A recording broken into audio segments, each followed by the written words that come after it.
بسم الله الرحمن الرحیم. د نن په درس کې موږ تاسو په دې باندې خبرې کوو چې څنګه کولی شو په کویک بوکس پروګرام کې د خپل کاروبار مربوطه څومره کسټمر چې موږ لرو یا مشتریان چې لرو هغه ورسوو یا اضافه کړو. یا که چیرې موږ ته یو نوی کسټمر راځي، هغه کسټمر او د کسټمر مربوطه معلومات څنګه په کویک بوکس پروګرام کې موږ اضافه کولی شو، او په تعقیب په جاب باندې خبرې کوو.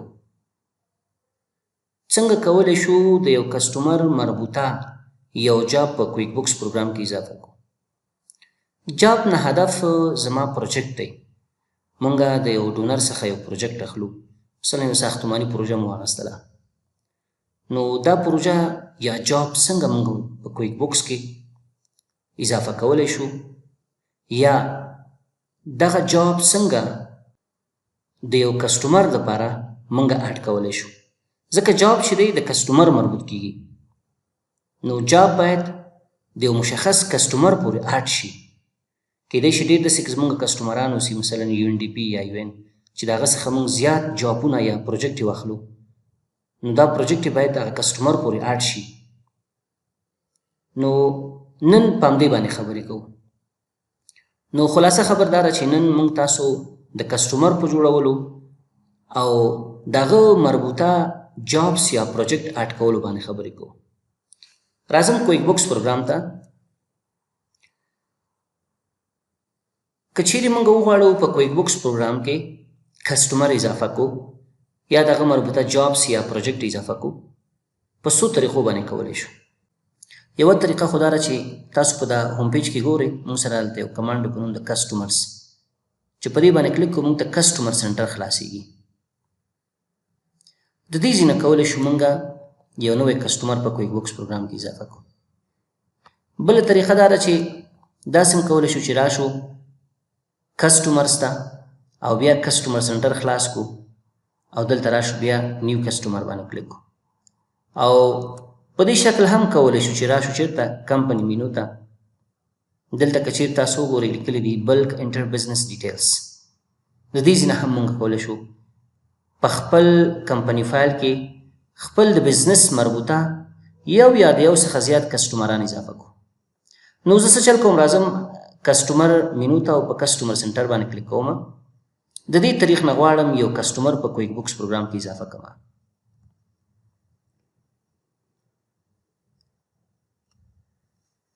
نو دا چې ګورئ تاسو دې ته کسټمر سنټر ویل کېږي. دا سپینه صفحه چې ګورئ دا اوس چې ما خلاصه کړه، دلته ماته زما د کسټمران نومونه ښیي چې څومره کسټمران ما اډ کړي، یا یې زموږ څخه خدمات اخیستي، یا موږ په هغه باندې انوینټري خرڅه کړې اوسي، دغه نومونه دلته راځي. دغه کرنسي موږ ته په دې کالم کې ښیي.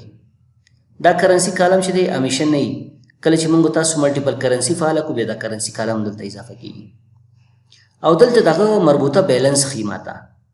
بیلنس نه مطلب دا دی چې که چیرې زمونږ په کسټمر باندې پیسې پرتې اوسي او یا د کسټمر څخه مونږ اډوانس اخیستی، یا د کسټمر پیسې په مونږ باندې پرتې اوسي، یا مونږ د کسټمر څخه قرضدار اوسو، هغه بیلنس دلته ښیي مونږ ته.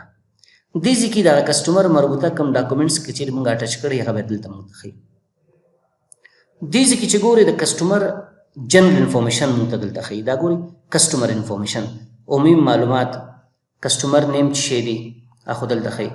کسټمر د کوم کمپنۍ مربوط کیږي، فل نیم څه شی دی، اډرس څه شی دی، تلیفون شماره، ایمیل اډرس، همداسې نور معلومات. او دې ځای کې چې تاسو ګورئ اولین ټاپ د ټرانزیکشن لپاره دلته موږ ته ټول ټرانزیکشنونه ښیي، دا کسټمر مربوطه ټرانزیکشنونه. دې ځای کې بیا موږ کولی شو دغه ایکسټرا کنټاکټس انفارمیشن، ټو ډو نوټس یا ایکسټرا نوټ، دغه معلومات موږ دلته اډ کړو. خو موږ ته چې مهم دی ډېر زیات هغه ټرانزیکشن ټاپ دی. ټول ټرانزیکشن دلته موږ سره پراته دي. بیا دې ځای نه موږ کولی شو هغه ټرانزیکشنونه فلټر کړو، هم د ټرانزیکشن ټایپ په اساس باندې، او هم کولی شو د ډیټ په اساس باندې هغه فلټر کړو. نو راځم څه کوم، د کسټمر په اضافه کولو باندې خبرې کوم. نو راغلم نیو کسټمر ته او دلته نیو کسټمر باندې کلیک وکړم. اولین پوښتنه چې موږ څخه کوي، ما ته وایي دا کوم کسټمر چې تاسو په کویک بوکس پروګرام کې اضافه کوئ د ده نوم څه شی دی. نو زه راځم لیکم چې د دې کسټمر نوم دی یو ان ډي پي افغانستان. صحیح شوه؟ یو ان ډي پي افغانستان. آیا تاسو په دې کسټمر باندې پیسې لرئ که نه لرئ، یا تاسو د دې کسټمر څخه څه پیسې اډوانس اخیستي که نه دي اخیستي، نو هغه بیلنس به تاسو دلته رسوئ. که چیرې دا زمونږ قرضدار اوسي، مثلا 10,000 روپۍ دا زما قرضدار دی، نو زه څه چل کوم دلته راځم لیکم 10,000 افغانۍ. مثبت بیلنس په دې معنا چې زمونږ نه قرضدار دی، دا پیسې بیا مونږ ته اکاونټ ریسیوبل راځي. خو که چیرې تاسو په دې سر کې منفي ولیکه په دې معنا چې مونږ د دې کسټمر څخه اډوانس پیسې اخیستي یا مونږ ته د سیلس ریټرن کړی دی، کریډټ میمو یې کړې ده، د هغه په مقابل کې مونږ د ده څخه قرضدار یاستو، نو بیا به تاسو ته منفي بیلنس رسوي. اوس دا پیسې مونږ دپاره پیبلس دي چې مونږ دې کسټمر ته دا پیسې ورکړو، یا د دې پیسو په مقابل کې په دې باندې یو جنس یا سروس خرڅ کړو. نو زه ورته یم چې یاره نه دا زما نه قرضدار دی او نه زه قرضدار یم. خو که چیرې تاسو بیلنس ورسو، بیا تاسو کولی شئ تاریخ هم ورته انتخاب کړئ چې دا بیلنس د کوم تاریخ مربوط کېږي، یعنې په کوم تاریخ کې تاسو د دې څخه دونه قرضدار وئ یا دا ستاسو څخه قرضدار وو. نو ما چون دلته څه ونه لیکه، تاریخ هم نه انتخاب. بل د کرنسي موضوع ده.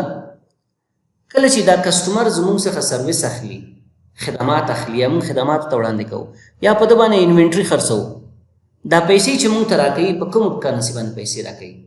په افغانۍ باندې پیسې راکوي، په ډالر باندې راکوي، په یورو باندې، یا په کوم بله کرنسي باندې؟ نو دلته موږ هغه کرنسي مشخص کوو ورته. فعلا چې دی زموږ هغه هم کرنسي انتخاب شوی افغانۍ، زه ورته یم چې بلکل د سره زموږ حساب کتاب ټول په افغانۍ باندې دی.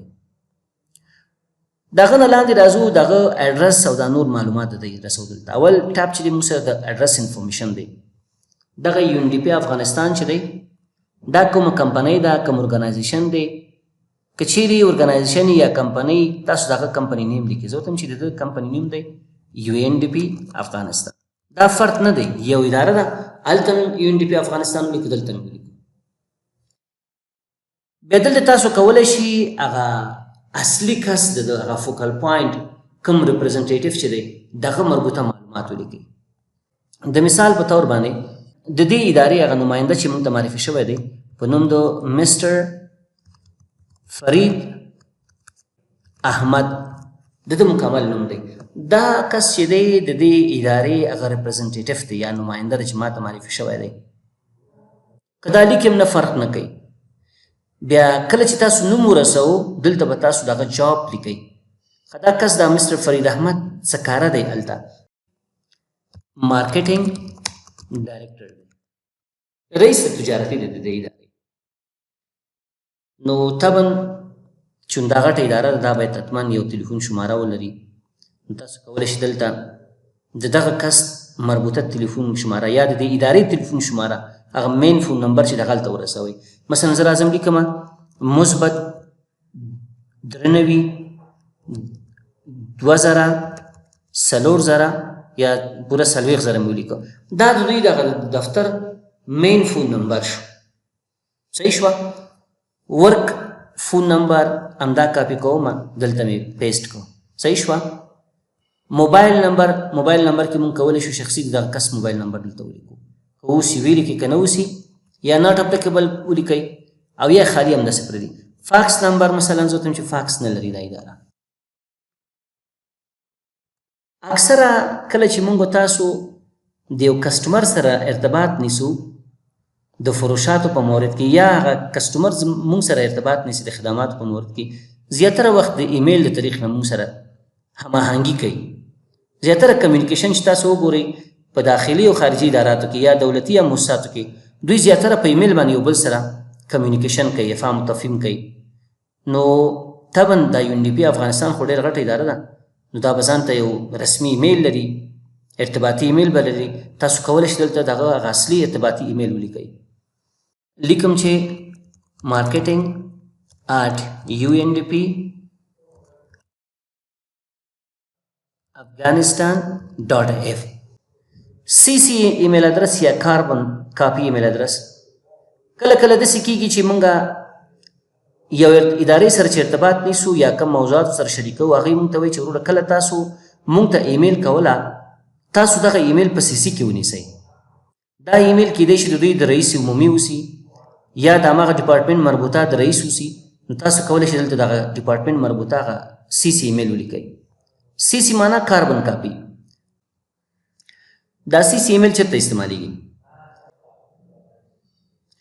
زه فکر وکړه چې رئیس د تجارتي یم او زما معاون چې دی د بعضې اداراتو سره ارتباط نیسي، نو زه خپل معاون ته وایم چې هلکه کله چې تاسو یو بیروني ادارې ته ایمیل کوئ یا ورسره هماهنګي کوئ، زما ایمیل په سی سی کې نیسي چې زه هم په لوب کې شمه، زه پوه شم چې تاسو کوم کارونه وکړو، کوم کارونه کوئ، د هغه معلومات ماته وشي. نو په سی سی کې زه څه چل کوم، خپل د رئیس ایمیل نیسم یا لیکمه. نو دلته هم که چیرې تاسو څخه دغه ادارې غوښتي چې یاره کله مونږ ته ایمیل کوئ، په سی سی کې دغه ایمیل تاسو ونیسئ، نو تاسو کولی شئ هغه کاربن کاپي ایمیل دلته ولیکئ. د مثال په طور ما ولیکه چې sales@undpafghanistan.if. دغه اداره ویب سایټ لري که نه لري؟ بالکل لري. زه ته www.undpafghanistan.if دا ویب سایټ. نور معلومات که د دې ادارې مربوطه لیکي، مثلا الټرنیټیو فون نمبر یا الټرنیټیو موبایل نمبر، الټرنیټیو ایمیل ادرس یا فیسبوک ادرس یا سکایپ آی ډي، همداسې نور. زه مثلا لیکم چې فیسبوک آی ډي د دې خلکو چې ده یا فیسبوک پیج د چې دی په نوم د UNDP افغانستان، دا د دوی د فیسبوک ادرس دی. که کوم کس غواړي چې د فیسبوک د طریق نه موږ سره په ارتباط کې شي یا زموږ پیج لایک کړي یا زموږ اکاونټ ته لاسرسی پیدا کړي، دا زموږ د فیسبوک ادرس دی. دغه نه لاندې چې دی موږ سره اډرس ډیټیلز دي. د اډرس ډیټیلز انفارمیشن زیاتره د دغه ځای نه خپله کاپي کېږي، لاندې دلته راځي. مثلا UNDP افغانستان فرید احمد، دا خپله کاپي شوی دی. دې ځای نه د خپله موږ چې کله معلومات ولیکو دا خپله کویک بوکس دلته کاپي کړو.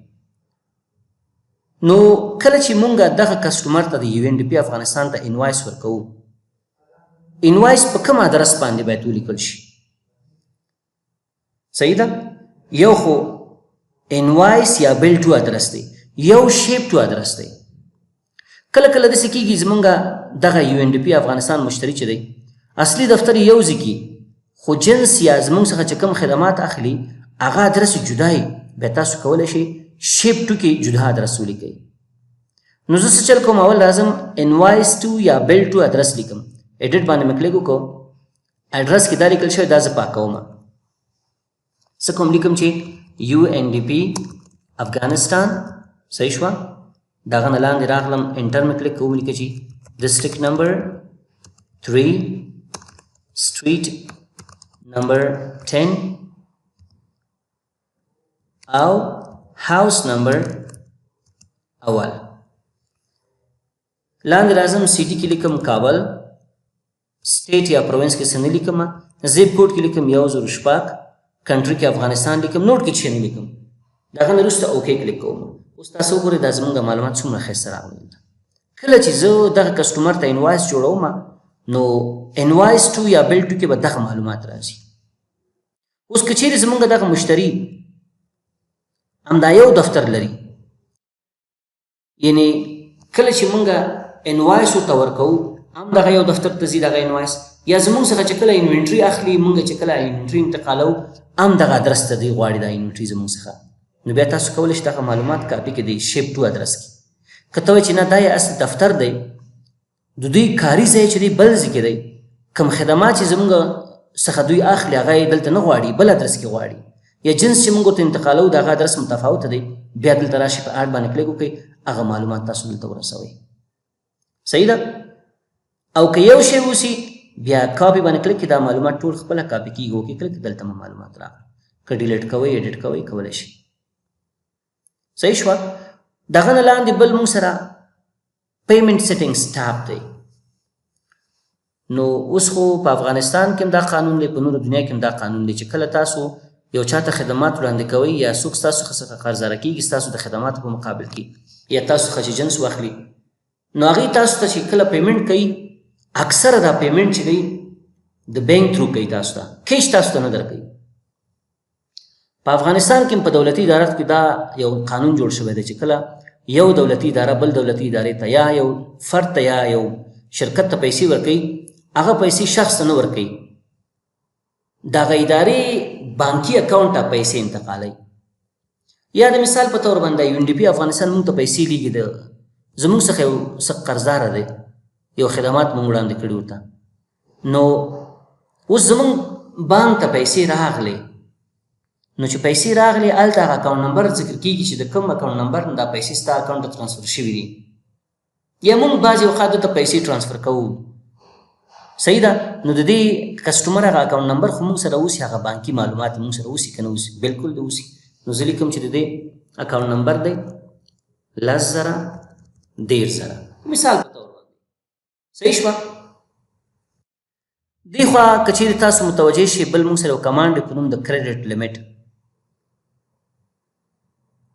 دې کسټمر سره موږ سره هم قرارداد کړی یا سره هم تفاهم موږ کړی چې دا کسټمر تر څومره افغانۍ پورې زموږ څخه جنس په قرض واخیستی شي که دلته زه راشم ولیکم چې مثلا 1,00,000 افغانۍ نو کله چې دا کسټمر زما څخه جنس اخلي هغه 1,00,000 افغانۍ ته ورسیږي یا د 1,00,000 افغانۍ څخه هغه انوایس قیمت زیات شي یعنې کله چې په قرض باندې زموږ څخه خدمات اخلي نو کویک بوکس ما ته میسج راکوي ما ته وایي چې هلکه تا د سره تفاهم کړی چې تر 1,00,000 روپو پورې جنس زموږ څخه په قرض ته وړی شي نو دا د 1,00,000 افغانۍ څخه زیات شو تاسو غواړئ دا انوایس جوړ کړئ ورته که نه نو میسج موږ ته راکوي او که دې کې شی ونه لیکو دا په دې معنا چې مشکل نشته دی چې څومره جنس زموږ څخه اخلي مشکل نه لري نو زه څه چل کوم دلته دا 1,00,000 روپۍ لیکم چې بیا تاسو ته دا په آینده کې معلومه وشي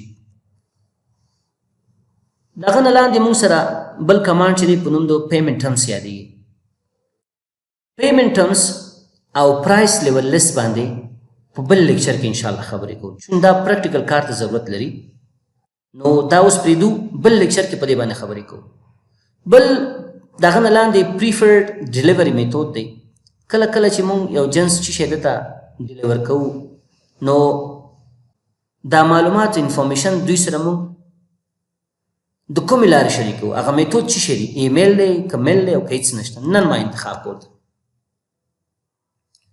بل پریفرډ پیمنټ میتود دی کله چې مونږ څه خدمات دی مشتری ته وړاندې کړو او دا مونږ ته پیسې راکوي دغه پیسو نوعیت د څه رقم اوسي کیش دې مونږ ته راکوي د ماسټر کارډ طریق نه پیسې مونږ ته راکوي د ډیبټ کارډ طریق نه یا ګفټ کارډ طریق نه نو زه ورته وایم چې نه اکثره دغه پریفرډ پیمنټ میتود د سره زمونږ کیش دی یعنې مونږ ته دا سړی کیش راکوي که د بانک د طریق نه راځي او که نغد راکوي خو کیش راکوي مونږ ته که چیرې تاسو دلته ماسټر کارډ انتخاب کو یا ډیبټ کارډ انتخاب کو نو تاسو بیا کولی شئ هغه انفارمیشن دلته ولیکئ صحیح ده مثلا ما ډیبټ کارډ انتخاب کو دلته به تاسو هغه کارډ نمبر ولیکئ ایکسپایر ډیټ به ولیکئ نیم آن د کارډ چې دی ایډرس او زیپ کوډ دا معلومات په هغه ماسټر کارډ کې وي که چیرې تاسو ماسټر کارډ استعمال کړی هلته وګورئ دا معلومات هلته وي نو زه دلته کیش انتخابوم د هغه نه وروسته موږ سره سیل ټاکس سیټینګ دی کله چې موږ دغه مشتری باندې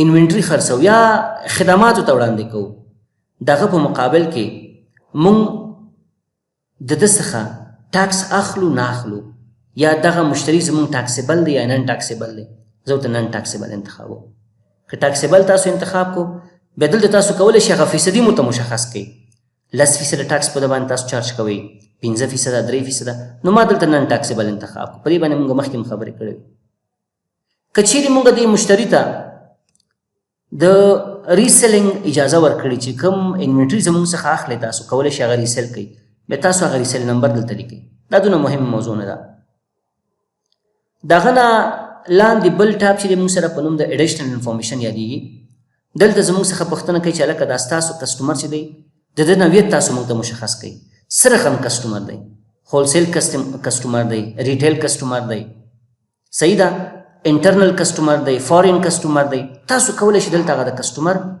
ټایپ مشخص کړئ زه ورته یم چې یار دا زمونږ افغاني کسټمر دی صحیح شوه اوکې مې کلیک کولی شي مثلا د کنټري په اساس باندې دا کټګرایز کړئ د داخلي او خارجي په اساس باندې کټګرایز کړئ هولسیل یا ریټیلر په اساس باندې دا تاسو کسټمایز کړئ او ورته مشخص کړئ چې دا څه رقم کسټمر دی ستاسو نو ما افغاني ورته انتخاب کړو. که چیرې دا کم نماینده لري ریپرزنټیټیو لري تاسو کولی شئ د هغه نوم دلته ولیکئ. فعلا په دې کې ولې چې نشته ځکه موږ څو ګډ کړي نه دي. په اډ نیو باندې مې کلیک وکړو راغلم دلته مو ولیکئ چې عبدالسلام صافی. صحیح شوه. سیلس ریپرزنټیټیو نیم مې دلته ولیکو. انیشیل کې چې نه لیکم. صحیح شوه. او سیلس ریپرزنټیټیو ټایپ کې مې څه نه لیکم. ما ته وایي دا کس چې دی د عبدالسلام صافی نه تا سره په امپلایي کې دی نه په وینډور کې نه په ادر نیم لیست کې دی. صحیح ده. اول خو د کرنسي انتخاب کرنسي ما افغاني انتخاب کړه. زه ورته چې خیر دا کویک آرټ کا کویک آرټ کا دا وینډور دی امپلایي دی چې زه ورته ادر کې دا انتخاب کړه. نه مې امپلایي دی نه مې وینډور دی. صحیح شوه. د کسټمر ریپرزنټیټیو نماینده دی. اوکې مې کلیک اوکې. عبدالسلام صافی دلته ما ته هغه انیشیل ښیي ښه دا آرټ شو. که چیرې تاسو سره بعضې داسې معلومات چې تاسو غواړئ دلته اضافه کوئ او د هغه دپاره داسې کوم مشخص فیلډ نه وي لکه دا اوس وګورئ دا وګورئ تاسو غواړئ هغه فیلډ دلته اضافه کوئ ډیفاین فیلډز ته راشئ دې ځای کې نوم ورته ورکړئ. مثلا ما ورته ولیکه چې الټرنیټیو ریپرزنټیټیو. صحیح شوه. اوس ما نه پوښتنه کوي چې دا الټرنیټیو ریپرزنټیټیو په نامه یو فیلډ چې تاسو اضافه کوئ دا په کوم ځای کې اضافه کوئ؟ په کسټمر کې په وینډور کې په امپلای کې. نه ورته زه په کسټمر کې کار کوم. کسټمر باندې کلیک کړه. دې کې صرف هم ډیټا اټکوئ. زه ورته اني ټیکس اوکې اوکې کلیک. اوس تاسو وګورئ ما سره یو فیلډ اضافه شو په نوم د الټرنیټیو ریپرزنټیټیو نیم. تاسو کولی شئ دلته د هغه نماینده نوم ولیکئ. دومي کوم نماینده که چیرې لرئ تاسو. زه ورته چې نه یاره دا معلومات ما ته په کار نه دي. صحیح شوه. څه چل مې کو دا مې ختم کو اوکې مې کلیک. خو که ته وایې چې د نوټ غوندې داسې یو فیلډ ما ته راشي د کسټمر په باره کې زه هغه نوټ لیکم ډیفاین فیلډ ته راشه بیا ولیکه کسټمر نوټس د مثال په طور باندې او دا اضافه کړه په کسټمر کې ورته اوکې کلیک. دلته اوس وګورئ تاسو کولی شئ کسټمر مربوطه نوټس دلته څه ولیکئ. بل جاب انفارمیشن دی. دلته تاسو کولی شئ کویکلی د جاب مربوطه معلومات دې کسټمر کې اضافه کړئ. چې تاسو د دې کسټمر څخه کوم پروجیکټ اخیستی د هغه مربوطه کویک انفارمیشن دلته اټکولی شي. جاب ډسکرپشن چیرې څه رقم جاب دی. صحیح شوه. ټایپ چیرې کنسټرکشن دی کپاسټي بلډینګ جاب دی چیرې. بل سټیټس یې څه رقم دی دا تاسو ته اواډ شوی دی کلوز شوی دی تر اوسه اواډ شوی نه دی پینډینګ کې دی. په کوم تاریخ شروع کیږي په کوم تاریخ باید ختم شي پروجیکټ اینډ ډیټ دی یعنی تخمینی تاریخ ختم او په کوم تاریخ ختم شي دا معلومات به وروسته. جاب موږ تاسو دلته وایو که چیرې تاسو دلته راشئ کسټمر سنټر کې دې ځای کې وګورئ موږ سره اټ جاب په نامه کمانډ بیا هلته موږ تاسو دا وایو بیا دلته موږ تاسو په دې باندې خبرې کوو ځکه دلته ډیټیلز کې موږ کولی شو د یو کسټمر مربوطه جاب اډ کړو. نو څه چل مې وکړو دا مې بند کړو او د هغه نه وروسته مې اوکې کلیک. چې کله تاسو اوکې کلیک کړئ راشئ کسټمر سنټر ته وګورئ یو دانه کسټمر مونږ سره اضافه شو په کویک بکس پروګرام کې په نوم د یو ان ډي پي افغانستان کرنسي افغانۍ انتخاب شوی بیلنس 0 دی. په دې معنی چې نه دا زموږ څخه قرضدار دی نه موږ د ده څخه قرضدار شو او کوم اسناد یا ډاکومنټس موږ هم نه دي اټچ کړي. دلته جنرال انفارمیشن دغه راځي تاسو وګورئ هغه معلومات چې موږ اټ کړي. همیشه به تاسو کوشش کوئ چې کله په کویک بکس پروګرام کې یو کسټمر اضافه کوئ د هغه مربوطه ټول معلومات به لیکئ. یعنی ما ته دقیق معلومات شته بعضې اداراتو کې داسې کسټمران هم شته چې 4 لکه 15 لکه قرضداره دي مګر معلومات یې هېڅ نشته دي. مثلا رسول شوی دی په نوم د اسلام یا محمد اسلام یو کسټمر رسول شوی دی نه یې د تلیفون شماره شته ده نه یې ایمیل ادرس شته نه یې اډرس شته هېڅ معلومات یې نشته دي. اوس ته پیسې د چا نه اخلي؟ په افغانستان کې خو په سلهاو محمد اسلام په نامه کسان دي. نو همیشه کوشش وکړئ چې کله یو کسټمر اډ کوئ دا انفارمیشن یې مکمله اډ کړئ. تاسو لاندې ګورئ کوم ټرانزیکشن چې نه دي راغلي ځکه تر اوسه پورې موږ دوی سره معامله موږ نه ده کړې چې ټرانزیکشن دلته ریکارډ شي. نو په دې شکل تاسو کولی شئ په کویک بکس پروګرام کې سنګل کسټمر اډ کړئ یعنې یو کسټمر انفرادي شکل باندې یو کسټمر اډ کړئ. بیا که چیرې تاسو غواړئ ملټیپل کسټمر اډ کړئ هغه بیا په دې باندې موږ خبرې کوو وروسته انشاءالله بل لیکچر کې. زه څه چل کوم یو بل کسټمر هم زر اډ کوم دلته راغلم نیو کسټمر ته نیو کسټمر مې انتخاب کو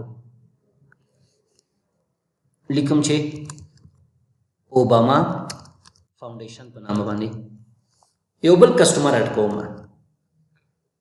دا کسټمر نیم واخیست، دلته کمپنی نیم کې مې پیسټ کو، صحیح شوه. فون نمبر ته زر زر لیکم د مثال په طور باندې، دا فون نمبر دی. ایمیل ادرس کې لیکم info@obamafoundation.com.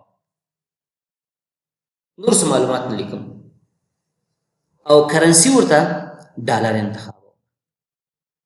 اوکې مې کلیک، بل کسټمر ما سره شو، دلته بیلنس هم زیرو دی. که چیرې تاسو د یو کسټمر سره بیلنس اضافه کړئ، دا موضوع سره هم کېږي.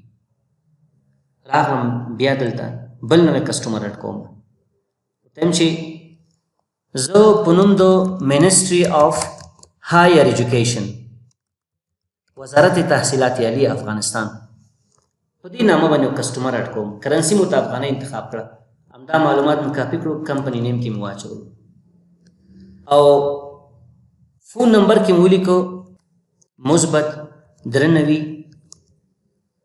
200 300 400. ایمیل نور معلومات نه لیکم، راځم اوپننګ بیلنس ورته رسوم. د مثال په طور دا کس زموږ څخه 20,000 افغانۍ قرضدار دی. که زموږ څخه قرضدار یې، تاسو به مثبت بیلنس لیکئ. د کوم تاریخ نه دا زموږ قرضدار ته، د 1 د سپټمبر نه دا زموږ قرضدار دی 20,000 افغانۍ. دا اوپننګ بیلنس د دغه تاریخ نه دی. اوکې کلیک کړئ. تاسو وګورئ چې کله تاسو یو کسټمر ته بیلنس ورسوئ، هغه بیلنس دلته اضافه کېږي. که مثبت بیلنس ورسوئ مثبت راځي، که منفي ورسوئ دلته ورسره منفي علامه راځي. مثبت په دې معنا چې دا موږ ته اکاونټ ریسیول دی، موږ باید دا ریسیو کو او دا کسټمر باید دا موږ ته پی کړي. منفي په دې معنا چې دا پیسې په موږ باندې پیبل دي، یا موږ د کسټمر څخه اډوانس اخیستی، یا دوی جنس موږ ته مسترد کړی دی. په همدې شکل نور موارد ځکه منفي راغلی. او چې کله تاسو یو کسټمر ته بیلنس رسوئ، اټومیټیکلی یو ټرانزیکشن ریکارډ کېږي. دلته وګورئ یو ټرانزیکشن کویک بکس خپله ریکارډ کړه. مثبت بیلنس کې تاسو ورسوئ، یو ټرانزیکشن جوړیږي په نوم د انوایس، یعنی ټایپ انوایس. انوایس چې دی، چې څومره انوایسونه موږ تاسو کسټمر ته جوړو، دا موږ دپاره ریسیولي، په دې خو تاسو پوهېږئ اکاونټ ریسیولي، نو ځکه دلته ګوره انوایس جوړ شو. خو که چیرې موږ یو کسټمر ته منفي بیلنس ورسو، د هغه ټایپ بیا کریډټ راځي. څنګه؟ بیا راغلم دلته ګورئ نیو کسټمر مې انتخاب کړو، زه ته یو بل کسټمر اضافه کوم په نوم د منسټري آف فاینانس. دا مې کاپي کړو، دلته راځم لیکم منفي 10,000 افغانۍ او از آف کې مې 5 تاریخ ته واغسته د سپټمبر. په دې معنی د 5 تاریخ نه زه دونه قرضدار یم د دې سړي یا د دغه کسټمر. کرنسي مې ورته افغانۍ واخیستله. اوکې کلیک کوم. کله چې تاسو اوکې کلیک کړو، راشئ وګورئ دلته د ده په هسټري کې یو ټرانزیکشن ریکارډ شو په نوم د کریډټ میمو، یعنی ټایپ کریډټ میمو دی. او دا پیسې چې دي په مونږ باندې پیبلز دي، مونږ باید دته پی کړو، یا کیش ورته ورکړو او یا هم دغه په مقابل کې خدمات وړاندې کړو، یا انوینټري په خرڅ کړو. تاسو پوه شئ په خبره باندې. هر وخت چې مونږه مثبت بیلنس یو کسټمر ته رسوو، چې شی رسوو مثبت بیلنس یو کسټمر ته رسوو، کویک بوکس بیک اینډ کې د دې سیستم تر شا یو ټرانزیکشن ریکارډ کوي. څه رقم ټرانزیکشن ریکارډ کوي؟ که غواړئ چې ټرانزیکشن وګورئ، په دغه انوایس باندې رایټ کلیک کوئ، ورته ویو ټرانزیکشن جورنال په دې باندې کلیک وکړئ. کله چې په دې باندې کلیک وکړو، تاسو راشئ د اکاونټونه وګورئ. کویک بوکس اټومیټیکلی اکاونټ ریسیبل ډیبټ کړی دی او ان کټګرایز انکم یې کریډټ کړی دی. 2 اکاونټ دي چې هغه کویک بوکس مونږ ته خپله جوړوي، لکه د ان ډیپازټ فنډ اکاونټ، انوینټري اسیټ اکاونټ ریسیبل، اکاونټ پیبل. یو یې ان کټګرایز انکم دی او بل ان کټګرایز ایکسپنس دی. کله چې مونږ او تاسو په کویک بوکس کې کسټمر ته مثبت بیلنس رسو، کویک بوکس پروګرام اکاونټ ریسیبل زمونږه ډیبټ کوي، ځکه زمونږ پیسې په خلکو زیاتې شوي، د هغه په مقابل کې ان کټګرایز انکم کریډټ کوي. ان دغه ریسیبل ولې مونږ ترلاسه کړو؟ د څه شي په مقابل کې؟ د څه رقم انکم اکاونټ په مقابل کې ترلاسه کړی؟ چون د ده هغه نوعیت موږ ته معلوم نه دی په دې خاطر ان کټګرایز انکم اکاونټ کویک بکس خپله کریډټ کوي. تاسو پوه شئ په خبر باندې. او ان کټګرایز ایکسپنس چې دی هغه د وینډور مربوط کیږي چې کله په وینډور مونږ خبرې کولې هلته بیا بحث کوو په هغه باندې. خو کله که مونږ په کویک بکس کې منفي بیلنس رسو بیا چې شی کیږي ټرانزیکشن ټایپ خو صحیح د کریډټ میمو راځي. خو که چیرې تاسو د جورنال وګورئ جورنال کې اکاونټونه تغییر نه کوي هماغه اکاونټونه دي اکاونټ ریسیبل او ان کټګرایز انکم.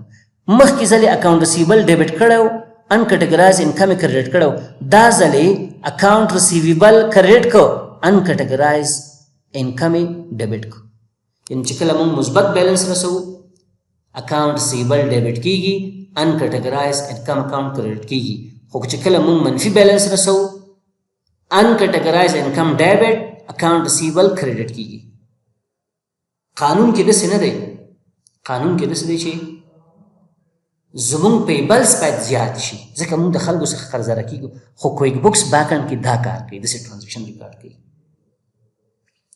اوس کیدای شي د ستاسو څخه یو څوک پوښتنه وکړي چې استاد زما څخه دغه بیلنس پاتې شو ما غوښتله چې یو ان ډي پي افغانستان ته 50,000 روپۍ افغانۍ اوپننګ بیلنس ورسوم. دلته وګورئ اوس دلته زه نشم رسولی چې کله تاسو یو کسټمر جوړ کړو اوپننګ بیلنس اډ کولی نشئ هلته. اوس که چیرې تاسو وغواړئ دا اوپننګ بیلنس په دې کارت کې دا څنګه اډ کولی شي څه چل به وکئ را به شئ کمپني مینو ته میک جنرال انټري ته به راشئ دلته چې راغلی تاریخ به انتخاب دی. اوپننګ بیلنس د کوم تاریخ رسوي زه ورته د اول تاریخ. مثبت اوپننګ بیلنس رسوي که منفي که مثبت رسوي اکاونټ ریسیبل به ډیبټ کړي ان کټګرایز انکم به کریډټ کړي. که منفي رسوي ان کټګرایز انکم به ډیبټ کړي او اکاونټ ریسیبل به کریډټ کړي. زه ورته مثبت رسوم نو لیکم ته چې اکاونټ ریسیویبل ډیبټ شو. زه ورته یم چې 1,000 افغانۍ زما یو مشتري قرضداره دی خو اوپننګ بیلنس یې ما مخکې نه ورسولی اوس یې رسوم. څه شی به کریډټ کړي ان کټګرایز انکم به کریډټ کړي. میمو کې به ولیکي چې اوپننګ بیلنس همدا به کاپي کې لاندې به پیسټ. خو متوجه اوسئ چې په نیم کې به دغه کسټمر نوم انتخابوئ. کوم کسټمر و یو ان ډي پي افغانستان او بیا یو ان ډي پي افغانستان. صحیح شوه. تاسو راشئ وګورئ یو ان ډي پي افغانستان بیلنس نه لري. خو چې کله زه سیو ان کلوز باندې کلیک وکړم دلته وګورئ تاسو سیو ان کلوز کلیک کوم کسټمر سنټر ته راشئ دا کسټمر وګورئ اوپننګ بیلنس ته اډ شو که نه ډبل کلیک پې وکړئ بلکل اوپننګ بیلنس ته کرنٹ بیلنس د څو دی 1,000 دی. د دې نور وګورئ کرنٹ بیلنس د 20,000 کوم تفاوت لري هېڅ تفاوت نه لري.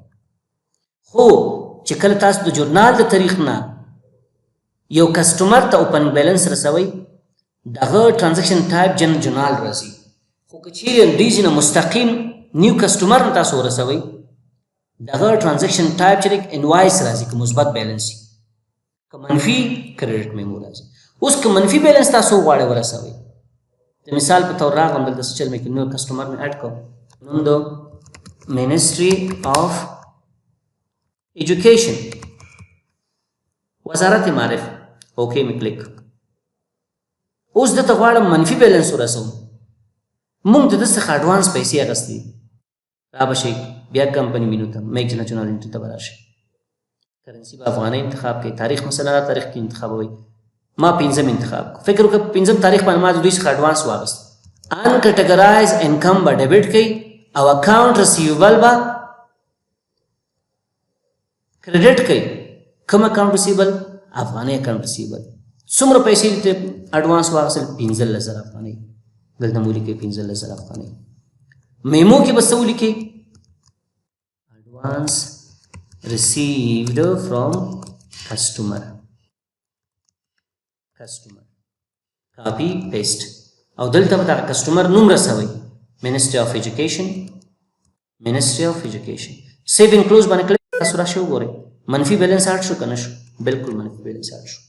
راځو په دې باندې خبرې کوو چې څنګه کولی شو مختلف قسمه جابس کسټمر ته اډ کړو. د مثال په طور د ان ډي پي افغانستان څخه ما 2 پروجیکټ واخیستلې دا یو خارجي ډونر دی او بل د یو افغان ډونر دی. د افغان ډونر څخه ما 2 پروجیکټ واخیستل 1 کروڑ 50 لک افغانۍ 2 کروڑ 50 لک افغانۍ دوه پروجیکټ یې ما واخیستلې او په افغانستان کې هغه زه امپلیمنټ کوم، هغه پروجیکټ به څنګه اډ کوم؟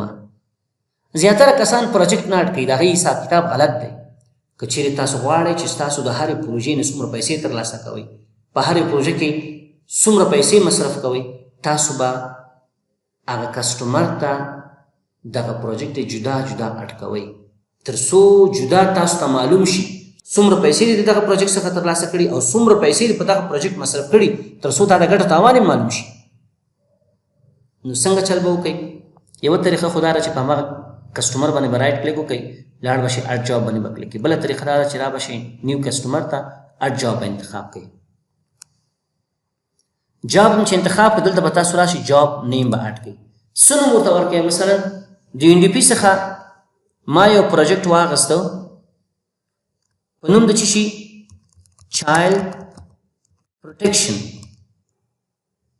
چایلډ پروټیکشن په نامه باندې ما یو پروجیکټ واخیسته. د دوی وظیفه دا ده چې په افغانستان کې کوم ماشومان چې دي د دوی په صحت باندې کار کوي یا کوم وایلنس کې د دوی په مقابل کې ترسره کیږي دغه په مقابل کې کار کوي. صحیح شوه؟ د هغه نه وروسته چې کله تاسو جاب نیم اډ کړه را به شئ جاب انفارمیشن ته، هماغه خبره ده. دلته به د جاب ډسکرپشن ولیکئ. صحیح شوه؟ جاب ډسکرپشن کې مې هماغه جاب نیم کاپي کړي دلته مې پیسټ کړه. که چیرې داسې مشخص ولایت کې تاسو کولی چایلډ پروټیکشن بغلان پروینس دا مې ورته ولیکو. جاب ټایپ چې دی دغه دواړو نه کوم یو انتخابوئ؟ نه، راغلم دلته ومې لیکه چې چایلډ کیر. صحیح شوه؟ چایلډ کیر دا جاب ټایپ شو. اوکې مې کلیک. دا جاب مونږ ترلاسه کړی دی، تاسو ترلاسه کړی دی که نه پینډنګ کې دی که پروګرس کې دی، یعنې ترلاسه شوی دی، کار په جریان لري. زه ورته یم نوی مونږ ته اواډډ شو، مونږ ترلاسه کړو. سټارټ ډیټ یې کوم تاریخ دی؟ زه ورته یم چې یاره دا په 25 باندې شروع کېږي او په کوم تاریخ دا جاب ختمیږي؟ ورته یم چې یاره د یو میاشت لپاره دا جاب دی، په 24 باندې د اکتوبر په 24 دا ختمیږي.